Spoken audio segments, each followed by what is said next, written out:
మన దేశంలో నేపాల్ విద్యార్థిని మృతి ఇప్పుడు ఈ విషయం అగ్గి పుట్టిస్తోంది.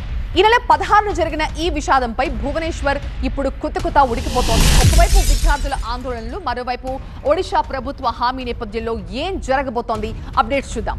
భువనేశ్వర్లోని కళింగ యూనివర్సిటీలో ఉద్రిక్తత ఇంకా చల్లారడం లేదు. విద్యార్థిని మృతికి వర్సిటీ అధికారులే కారణమని విద్యార్థి సంఘాలు ఆరోపిస్తున్నాయి. దీంతో కిట్ క్యాంపస్ దగ్గర భారీ ఎత్తున పోలీసులు మోహరించారు.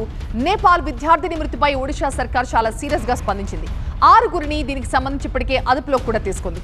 అటు భువనేశ్వర్ ఘటనపై నేపాల్ ప్రధాని విచారణకు ఆదేశించారు. ఢిల్లీలోని నేపాల్ దౌత్యవేత్తలకు ఈ మేరకు ఆదేశాలు కూడా వెళ్లాయి. భువనేశ్వర్ కు 2 దౌత్యవేత్తల్ని నేపాల్ పంపించింది. ఇక కళింగ వర్సిటీలో ప్రస్తుతం పరిస్థితి ఎలా ఉందో మా సీనియర్ కరెస్పాండెంట్ శ్రీనివాస్ అందిస్తారు.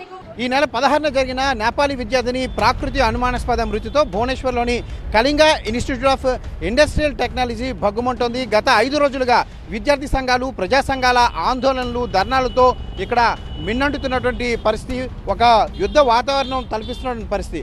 నివురుగప్పిన నిపుల ప్రస్తుతం యూనివర్సిటీ ఉంది. చూడొచ్చు, ఇక్కడ భారీగా ఒరిస్సా పోలీసులు, అదేవిధంగా ప్రైవేట్ సెక్యూరిటీ సిబ్బందిని మోహరించారు. అటు పోలీస్ పికెటింగ్ కూడా ఇక్కడ కొనసాగుతున్నటువంటి పరిస్థితి.